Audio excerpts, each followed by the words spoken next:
Já de antemão agradecer a você que está nos acompanhando nesse momento, uma saudação a você que vai assistir posteriormente, já agradece e pede também que você compartilhe, faça crescer, nos ajude a divulgar esse conteúdo. Nós temos como título de hoje: De Cabral em Cabral, o Brasil vai se afundando. Há um pouco mais de 500 anos, um Cabral invadiu esse nosso território, comandou uma invasão. E agora, no ano de 2022, um outro Cabral, que ao longo de anos comandou uma quadrilha de roubo aos cofres públicos, teve autorizada a sua liberdade, ainda que se diga que é provisória, mas teve autorizada a liberdade para prisão domiciliar. E tudo isso é um momento em que se tem, ou se tinha expectativas, né, de acabar com o orçamento secreto, acabar com o sigilo de 100 anos aí, que o atual presidente impôs vários temas, com a expectativa da população, do trabalhador honesto desse país, de acabar com a roubalheira dos cofres públicos, e também com a expectativa de melhoria da qualidade de vida, melhoria da transformação desse país. E nós precisamos de tanto, a população brasileira, pobre, trabalhadora, precisa de tanto, grande parte aí na periferia, grandes centros, na periferia das cidades médias como a Lagoinha, e no Brasil afora também. Grandes expectativas, grandes necessidades, mas hoje nós temos incertezas, muitas dúvidas, o que será o nosso amanhã. Quem são nossos aliados? Com quem nós podemos contar? E aí, lanço aqui uma questão: vamos dar corda para nossos aliados? Essa corda para quê? Para que eles se enforquem? Ou será que com essa corda eles podem nos golpear? Então essa é uma reflexão que nós deixamos aí ao dia de hoje. E vou chamar aqui o professor Antônio Salles, que divide conosco essa bancada.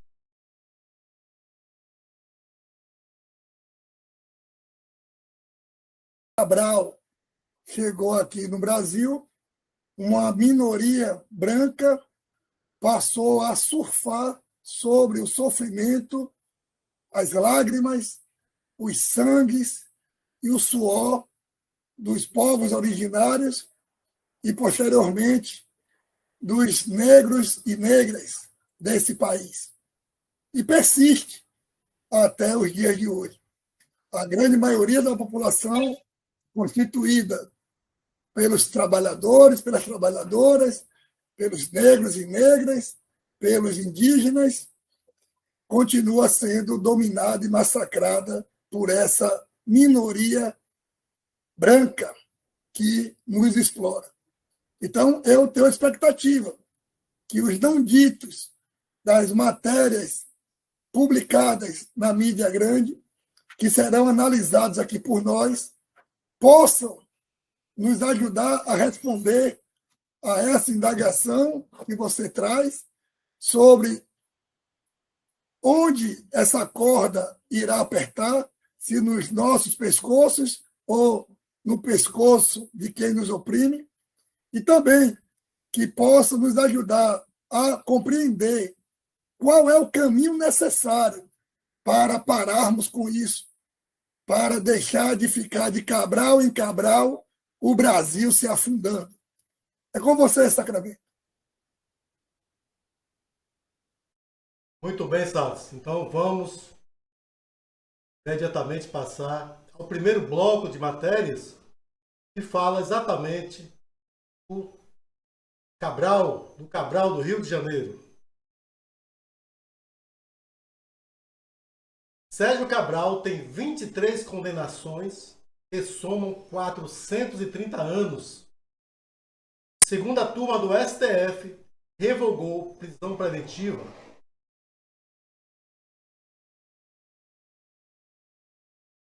A primeira missão de Sérgio Cabral longe da cadeia. Qual será? Após 6 anos preso pela Operação Lava Jato, ex-governador do Rio de Janeiro consegue liberdade no STF e já mira a principal algoz, o juiz Marcelo Bretas. Essa é a primeira missão de Sérgio Cabral. Um réu confesso, condenações que somam mais de 425 anos. Sérgio Cabral, que é o último preso da Operação Lava Jato. Mas vamos ver mais uma terceira manchete. Fora da cadeia, Sérgio Cabral deixa a vida pública e quer ser consultor político. Essa é uma matéria que está no Estadão. Após 6 anos de regime fechado, o ex-governador do Rio de Janeiro diz que não pensa em retornar à vida pública. Condenações por corrupção geram dificuldades para o projeto, naturalmente. Então, trazer aqui o professor Antônio Salles para fazer a sua reflexão e análise aí dessas 3 matérias. É com você, Salles. Sacramento, os não ditos da primeira matéria em relação a alguém condenado a mais de 400 anos de prisão. Já foi julgado a primeira e segunda instância em alguns processos e a soma da condenação é de 430 anos. Pela lei brasileira, ele não poderia migrar de regime tão cedo, porque teria que ter pelo menos 1/3 do tempo cumprido. Então, pelo menos 40 anos, 30 anos, ele teria que passar preso. E, no entanto, com 7 anos, já conseguiu o relaxamento da prisão preventiva, apesar de todas as regalias que tinha, mostrando a possibilidade que ele tem de burlar o sistema, de ter acessos a autoridades políticas e judiciárias para se beneficiar. Apesar disso tudo, o Gilmar Mendes entendeu que ele ficou por mais de 5 anos sem ter a condenação efetuada no transitado e julgado, ou seja, ter ido até a última instância, e que não seria razoável alguém ficar aguardando o transitado em julgado na prisão por mais de 5 anos. Aí é o grande não dito da mídia burguesa. O crime do rico, a lei o encobre. Quem nos acompanha aqui poderia perguntar como isso é possível, se a mesma lei que serve para o rico é também aplicada aos pobres. Isso acontece porque o sistema judiciário, desde a quem executa a prisão, que são os policiais militares, a polícia investigativa, que é a judiciária, a polícia civil, até o juiz, esse sistema, de forma intencional, é mal estruturado. Não tem o número de profissionais necessários, que no caso são servidores públicos, não tem a estrutura material necessária, os processos ficam amontoados, sem serem julgados em tempo hábil, e você tem ainda a condição de que muitos promotores e juízes sequer cumprem com a sua jornada de trabalho e ninguém questiona isso, até porque é feito para não serem questionados mesmo, para poder o crime do rico ser encoberto, já que são os ricos que podem contratar bons advogados e utilizar das brechas da lei, que também são intencionalmente colocadas para procrastinarem em relação aos seus processos e, com isso, nunca ter o transitado em julgado. Lamentavelmente, essa questão da condenação em segunda instância acabou caindo por conta do processo do Lula da Lava Jato, né? Lula, que é de um partido que sempre tinha à frente essa bandeira de combate à corrupção, a impunidade, mas acabou contribuindo, mesmo que não intencionalmente, para abrir as portas das celas do Cabral. Além disso, fazendo alusão ao primeiro Cabral que aqui chegou, você tem aí uma grande população carcerária composta por negros e negras, na sua grande maioria, que são condenados sem sequer serem julgados, que muitas vezes, sem mandado judicial algum, têm suas casas invadidas e, sem prova alguma, são presos, muitas vezes sem sequer irem até um juiz. E não tem julgamento em primeira instância, segunda nem terceira. Não tem um transitado de julgado, mas ficam lá esquecidos. Não tem nenhum advogado para poder socorrê-los. Resultado, cumprem 10, 20, 30, 40, 100 anos, morrem na prisão sem nenhum tipo de questionamento. Então, uma elite minoritária branca usa desse sistema carcomido para encobrir os seus crimes e provar que, para eles, o crime compensa, enquanto a grande maioria dos negros e negras estão lá apodrecendo nas celas das prisões brasileiras. Thales? Também nos Estados Unidos, não, no Sacramento. Thales? Pode ir, meu companheiro. Só para citar um dado, são 909 mil detentos hoje no Brasil, né, dados de 2022, Conselho Nacional de Justiça, e 909 mil detentos, mais de 60% negros, pobres e baixa escolaridade, 44% são presos provisórios sem julgamento. Então, só um dado aí sobre essa questão que você colocou. É com você. Então, a gente vai para a segunda matéria, né, onde também, aproveitando a escola feita por Lula, a primeira missão do Cabral ao sair da prisão é fazer o quê? Questionar a parcialidade do juiz que o condenou. E, com isso, poder anular os seus processos sem ir ao mérito dos mesmos. Até porque ninguém tem dúvida de que ele é culpado. Então, esse sistema que é feito justamente para poder proteger os ricos. Todo mundo sabe que eles são culpados, mas utilizam das brechas legais para poder não serem condenados. E fica aquela sensação da grande oportunidade perdida, até porque nem todos da Lava Jato eram pessoas que tinham ali interesses próprios, ou que queriam partidarizar aquela operação.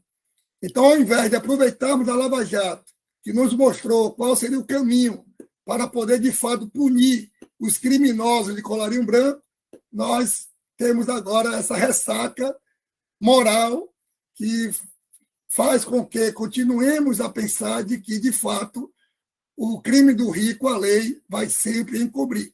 O que deveríamos fazer enquanto esquerda era justamente aproveitar daquela situação que havia uma esperança que, de fato, agora os criminosos de colarinho branco poderiam ser presos, os ricos, donos das grandes empresas, poderiam ser presos, era modificar o processo legal desse país, fazer uma verdadeira reforma do Código Penal, estruturar o poder judiciário, garantir que, de fato, você tenha meios, de, enquanto servidor público desse poder, de punir a esses criminosos. Porque se ficar com essas formalidades legais, nenhum criminoso de colarinho branco ou rico será preso nesse país. E, por fim, não poderíamos terminar sem falar da ironia que eu não vi em nenhum noticiário da mídia grande. O Cabral quer ser consultor político. E eu não tenho dúvida de que ele terá êxito nessa empreitada. Até porque o Gedel aqui na Bahia, que foi preso com milhões em um apartamento que tinha apenas essa finalidade, guardar dinheiro roubado da Caixa Econômica Federal. Ele foi assediado pelas duas maiores candidaturas aqui da Bahia, então não tenho dúvida que o Cabral, com esse currículo dele, condenado a mais de 430 anos de prisão, vai ter muitos clientes para poder servir como consultor político. Segue daí, Sacramento. Pois é, Salles. Sobre essa questão, eu diria ainda que eu considero um insulto à decisão dessa turma do STF. E eu me dou no direito de fazer esse julgamento, até porque alguns ministros também se posicionaram contrários à liberdade de Sérgio Cabral. Um insulto, de um lado, uma provocação que faz o Sérgio Cabral se propondo a ser um consultor, mas eu queria rapidamente dizer, não dá para fazer comparações nesse caso, e inclusive de apelar para a parcialidade do juiz. O Sérgio Cabral é um réu confesso, admitiu chefiar uma quadrilha de corrupção, de pagamento de propina, de recebimento de propina na realização de obras públicas. Comprou em 2009 o direito de sediar a Olimpíada de 2016. E por que ele comprou esse direito? Comprou o direito porque já estava planejando fazer as grandes obras nas Olimpíadas e que seriam superfaturadas. Então é um réu confesso, então que não cabe nenhum sentido em argumentar a parcialidade do juiz. Mas é assim mesmo, quando se dá os motivos, quando se dá o argumento, aí fica mais fácil para o bandido utilizá-lo.